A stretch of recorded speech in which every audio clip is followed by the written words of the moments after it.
Olá, dedicados e dedicadas! Aqui é Patrícia Godoy, professora de Direito Administrativo e delegada de Polícia do Estado de Minas Gerais, e vim trazer mais um tema atinente à disciplina do Direito Administrativo. Hoje eu vim tratar do Direito Administrativo Sancionatório. E por que esse tema merece especial destaque? Em razão das decisões do STF em relação à retroatividade das disposições da Lei de Improbidade Administrativa. Com o advento da Lei 14.230 de 2021, toda a sistemática dos atos de improbidade administrativa foram alterados e, com isso, começou-se a discutir a possibilidade ou não da retroatividade desta lei, tendo em vista que a lei estabelece sanções, ou seja, é uma lei de cunho do direito administrativo sancionatório. E então, se aplicariam aqueles princípios relativos ao processo penal, que estabelecem também sanções essas de natureza penal, a presunção de inocência e, majoritariamente e com destaque, a retroatividade da lei penal benéfica? Pois bem, é esse o tema que eu quero tratar com vocês aqui hoje. Para iniciar a matéria, cabe destacar que existe uma divergência acerca de como se caracterizaria o direito administrativo sancionatório, se ele se aproxima ou não do direito penal e do direito processual penal e, consequentemente, se aplicam ou não os princípios constitucionais relativos a essas disciplinas. Numa primeira corrente, para grande parte da doutrina, o poder sancionador outorgado à administração pública insere-se sim no amplo poder punitivo estatal. Por essa razão, o regime jurídico do direito administrativo sancionador é influenciado por mandamentos comuns a todo o direito público sancionador. Ou seja, nesse contexto, existiria um grande direito público sancionador aos quais se aplicam aqueles princípios constitucionalmente previstos, entre eles o da presunção de inocência, da individualização da pena e da retroatividade da lei mais benéfica. Esses são princípios derivados do próprio Estado de Direito, da legalidade e da segurança pública, razão pela qual precisam ser observados.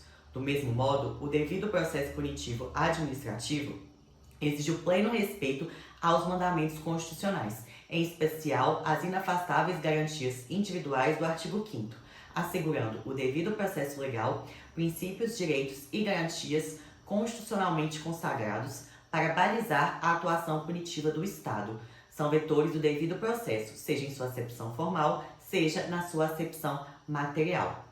Já uma segunda corrente vai distinguir o direito administrativo sancionador do direito processual penal e do direito penal. E quais seriam os seus fundamentos? Bom, há uma independência e autonomia de ambas as áreas, o que não permitiria uma transposição automática dos princípios. As garantias constitucionais do direito penal não devem ser aplicadas aos ilícitos administrativos, porque não há previsão expressa nesse sentido.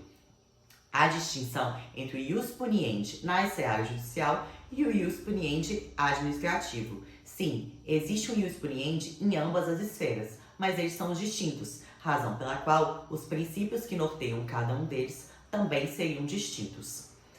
Enquanto expressões do poder punitivo estatal representam sistemas sancionatórios que não apresentam similitude na lógica da operação. O direito administrativo sancionador é voltado para a proteção da administração pública, enquanto o direito penal tutela a liberdade do criminoso, o que possibilitaria qualquer tipo de analogia. A Constituição Federal consagra regras rígidas de regência da administração pública. Lembrem-se que a administração pública é restrita pela estrita legalidade, de modo que só atua conforme a previsão legal e responsabilização dos agentes públicos corruptos. Além disso, o artigo 5º, ao estabelecer a retroatividade da lei benéfica e também a presunção de inocência, é expresso ao dizer lei penal e sentença penal condenatória, de modo que não seria possível transpor esses postulados ao direito administrativo.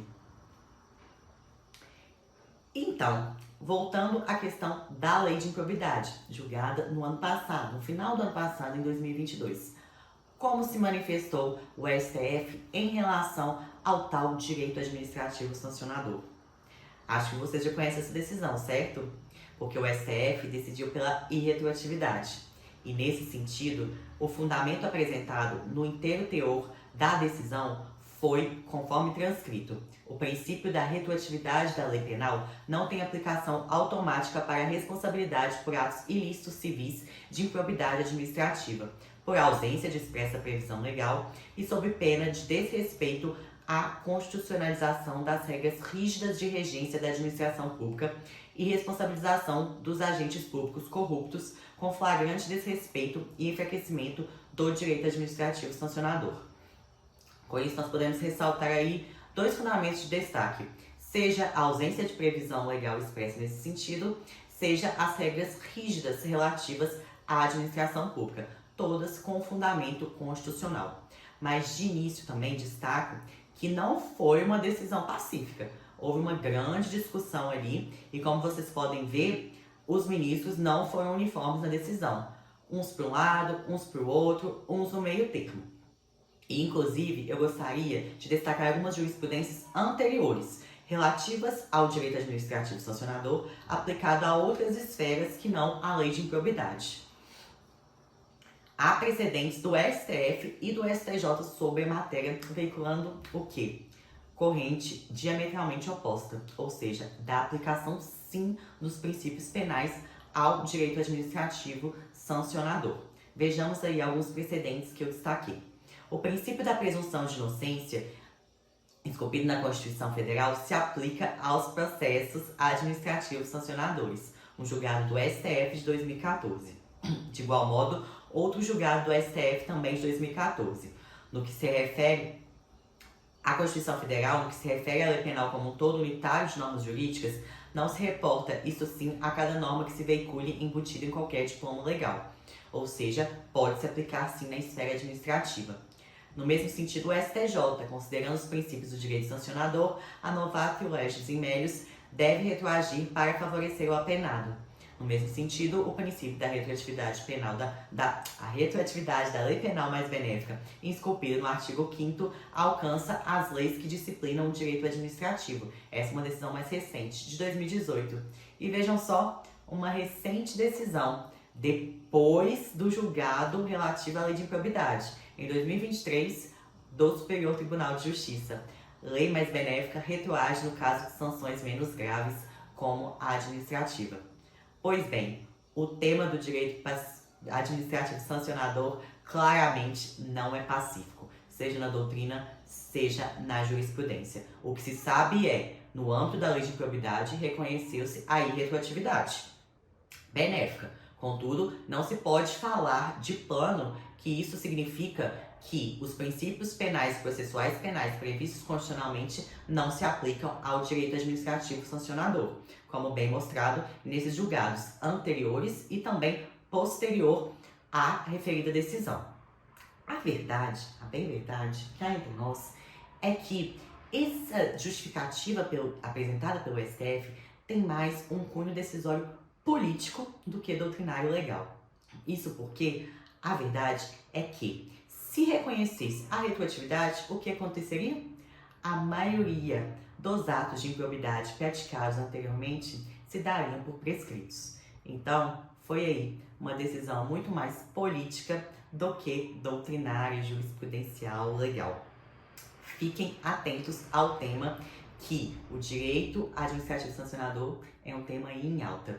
Se você curtiu, não deixe de deixar o like nesse vídeo, compartilhar com um amigo que também possa se aproveitar dessa informação, aquele amigo concurseiro, e deixar nos comentários outros temas atinentes ao direito administrativo ou a qualquer outra disciplina que vocês queiram ver aqui no canal. E até a próxima!